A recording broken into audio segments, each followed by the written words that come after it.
Namaskar. This is Akhilesh Bhargava. Welcome to Tit-bits on Business and Finance with me.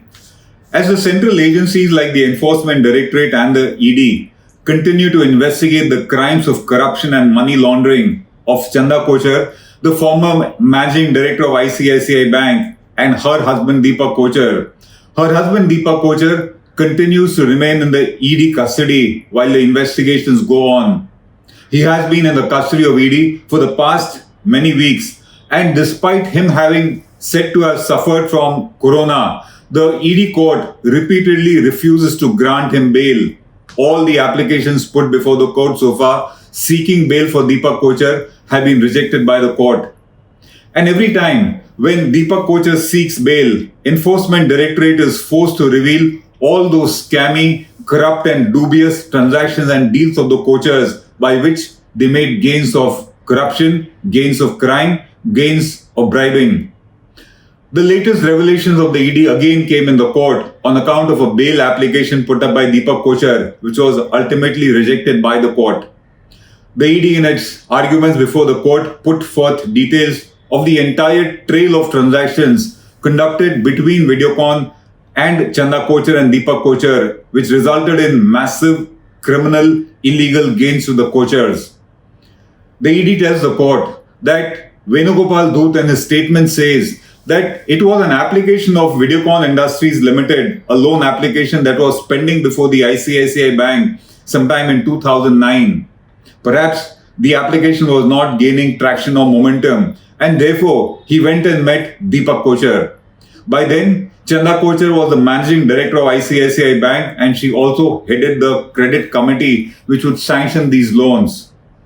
Deepak Kochhar advised him to go and meet his wife Chanda Kochhar, and when Venugopal Dhoot met Chanda Kochhar, she asked him to ensure that his group, he made investments in her husband's company, which is New Power Renewables Limited. Venugopal Dhoot tells the ED that he agreed to that condition put forth by Chanda Kochhar because he said that in case he did not, it would have been detrimental to the interests of the Videocon group because the loan application or the loan was badly needed and it could not have been delayed. Thus, even though Mr. Dhoot knew that any investment to be made in the company of Chanda Kochhar's husband is not going to be regular, is not going to be correct, he yet accepted that condition, and the group accepted to invest in the company of Deepak Kochhar, which is New Power Renewables. Once Mr. Venugopal Dhoot agreed to this condition of Chanda Kochhar and he agreed to invest in the company of Deepak Kochhar, his loan application started gaining traction and momentum at ICICI Bank. The applicant company, which is Videocon International Electronics Limited, was sanctioned a loan of 300 crores by ICICI Bank sometime in September 2009. It was a term loan meant for capital expenditure. Subsequent events showed that the entire usage of funds was not for capital expenditure at all. Once the loan was sanctioned, on 7th of September 2009, ICICI disbursed 300 crores to Videocon International Electronics Limited. And that very day, it seems that this company transferred the amount to Videocon Industries Limited. It was meant to be a payment for a capital expenditure, which it was not. So on the 7th of September, ICICI Bank gave the Videocon Group 300 crores. And that very day, it went into Videocon Industries Limited. The next day, which is 8th of September, Videocon Industries Limited, through one of its other group companies called Real Clean Tech Limited, it invested 64 crores in New Power Renewables, which is Deepak Kochhar's company. Thus, on the 7th of September, the loan was disbursed, and on the 8th, Chanda Kochhar's husband had already received 64 crores. This investment by the Videocon group company Real Clean Tech was not meant to be taken back by the Videocon group. After all, it was quid pro quo, it was bribes. And that explains why this company, Real Clean Tech, was wound up on its own sometime in 2018. The purpose was never to take back the money, so winding up or closure of the company made imminent sense for the Videocon group. And that happened by the group letting it be a dormant company which never filed its returns with the authorities, and it was struck off the register on its own. That was in 2018. It was all going as per the plan. Chanda Kochhar did not take 64 crores in cash. It came by check. It came in a routed manner. But the ultimate beneficiary was the Kochhars. And then, when events subsequently unfolded otherwise, sometime in 2019, the Videocon group tried to revive this company, Real Cleantech Limited, in order to claim that this was meant to be an investment to be received back. But the reality was something completely different. So we have the first instance, Chanda Kochhar and her family benefiting to the tune of 64 crores by way of money taken as investments, and it went into her husband's company. The second instance that the Enforcement Directorate quotes is about the trail of events leading to the purchase of a house by Chanda Kochhar where she has been living. It's a house at a building called CCI Chambers, which is an extremely expensive building in one of the best locations of Bombay. This flat where she lives was owned by a company called Credential Finance Limited, which is actually a company floated by Deepak Kochhar's mother, and in that, Chanda Kochhar happens to be a shareholder.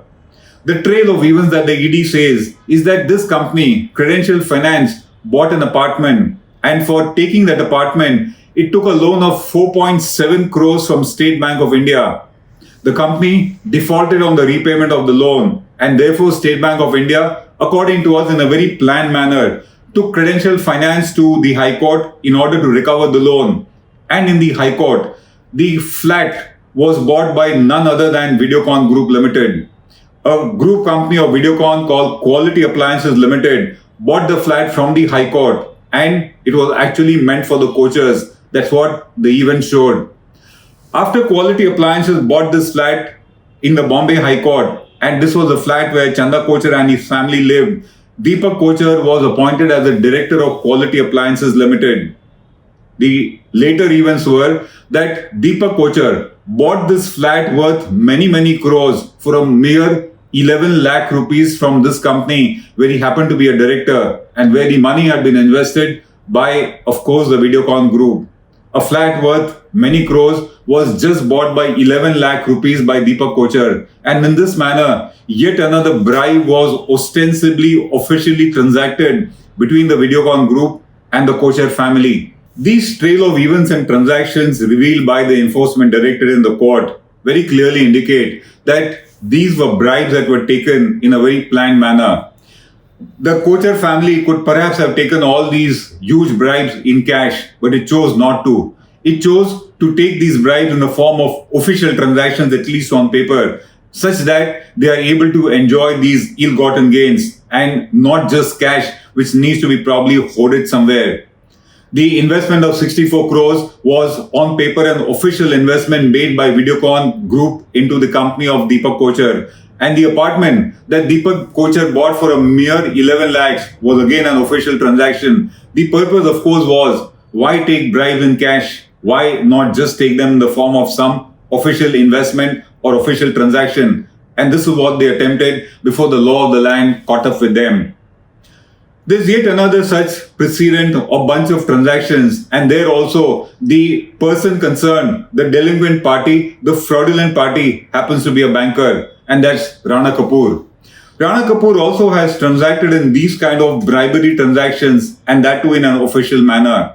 Take the first one. Yes Bank invested some 3,500 crores in debentures and bonds of DHFL.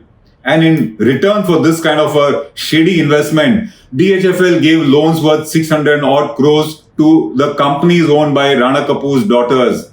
The money was truly some kind of a quid pro quo. Check given, check taken back. Yet another instance of bribes not being taken in cash. The other transaction of Rana Kapoor was that Yes Bank gave certain loans to CG Power which went bad. Rana Kapoor, or rather Yes Bank, wrote off those loans. That was a sizable loss to the bank and a sizable benefit to the promoters of CG Power. And in return for that, what did Rana Kapoor get? He bought the collateral securities which were mortgaged to the bank for a much lesser price than what the market value was. In the process, he managed to get some extremely luxurious properties in Delhi, and they were bought at a price much less than what the market would have got. So you have Rana Kapoor also indulging in something like this.